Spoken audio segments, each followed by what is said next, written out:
రేవంత్ రెడ్డి గారి పరిపాలన ఎట్లుంది? మంచిగా ఉందన్న. ఇంతకుముందుకు 100 ఎకరాలు 200 ఎకరాల నూనెకి రైతు బంధు వచ్చేది. ఇప్పుడు తక్కువ చిన్నకారు రైతుకు ఏమైనా సేద్యమైన భూములకు మాత్రమే రైతు బంధు ఇస్తుండు. ప్రతి ఒక్కరికి ఇంతకుముందుకు రైతు రుణమాఫీ అనేది లేదు. ఇప్పుడు రైతు రుణమాఫీ ఇవ్వడం వల్ల రైతులకు సకాలంలో రుణమాఫీ అవుతుంది. అలాగే నిరుపేద కుటుంబాలు ఉన్న ప్రతి ఒక్కరికి కూడా ఆత్మీయ భరోసా కానీ, ఒక గుంట భూమి లేని వారికి ఆత్మీయ భరోసా కానీ పథకం అనేది మంచిగా ఉంది.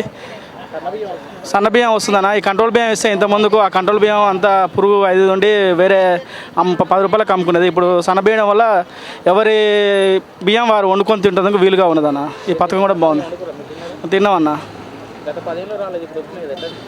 చాలా బాగుందన్న ఈ పథకం. ఏదంటే మనకు ఉపయోగపడే విధంగానే పథకాలు ఉండాలనేది ప్రజలు కోరుకుంటారన్న.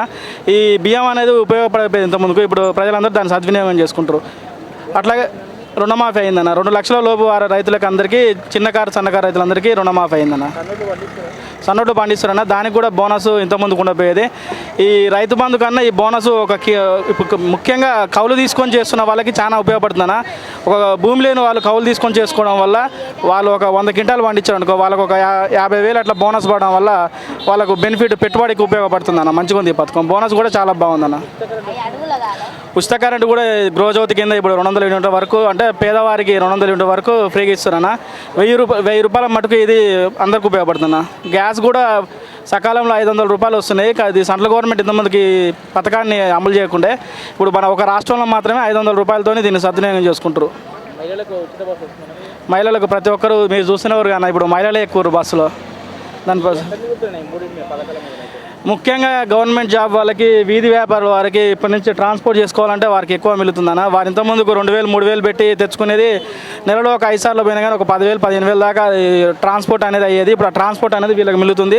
దీనివల్ల వాళ్ళకి ట్రాన్స్పోర్ట్ పోను మిగిలిన పండగ ఖరాబ్ అయినా ఏదైనా కూడా ఇవి ఏమి వేస్ట్ కాకుండా ఈ లాభం అనేది అలా సమకూరుస్తుందన్న.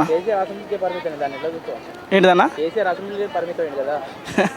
ప్రతిపక్ష మన ఓటు అనేది మనకు విలువ ఉండాలన్న. ప్రతిపక్ష నాయకుడు అనేటోడు అధికార పక్షాన్ని ప్రశ్నిస్తేనే అవుతుంది. ఆయన farm house minister, farm house MLA లెక్కన ఉండను. ఆయన పరిగణన తీసుకోవాల్సిన అవసరం లేదు.